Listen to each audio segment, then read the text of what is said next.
आज ना मस्त दुपारची झोप झाली होती. दुपारची झोप झाल्यानंतर मला पियायची होती चहा. चहा पियायचं म्हणलं की चायचा मसाला तर आठवतच.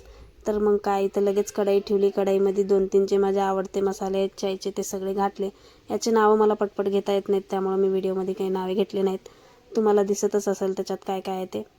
तर इथं लगेच मी टमाटे चिरायला घेतले. टमाटे आलू कापून घेतले, कारण मला संध्याकाळची खिचडी पण बनवायची होती.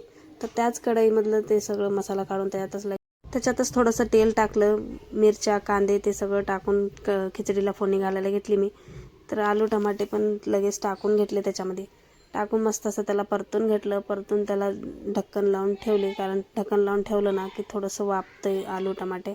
वाफलं तरच चांगलं लागते. जास्त करून मी कुकरमध्येच करते, पण आज म्हणलं हे कढई आता कसंही भरलेच आहे तर त्याच्यातच करून घ्यावं.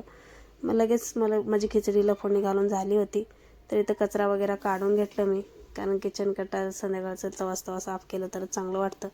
मग लगे खिचडी शिजत होती तितक्यात त्याचे पप्पा पण आले होते. ते दोघं अभ्यास सांगत होते त्याचा. हे असा नजारा कधीच बघायला मिळतो मला. तेवढ्यात माझे मसाले पण थंड झाले होते, तर म्हणलं लगेच पिसून घेते. या मसाल्याला 1 ते 1.5 महिना असंच ठेवलं ना तरीसुद्धा काही होत नाही. तुम्ही पण एकदा ट्राय करून बघा तुमच्या घरी नक्की. तर आवडला असला व्हिडिओ तर लाईक, शेअर, सबस्क्राईब करायला विसरू नका. Thank you so much for watching my video.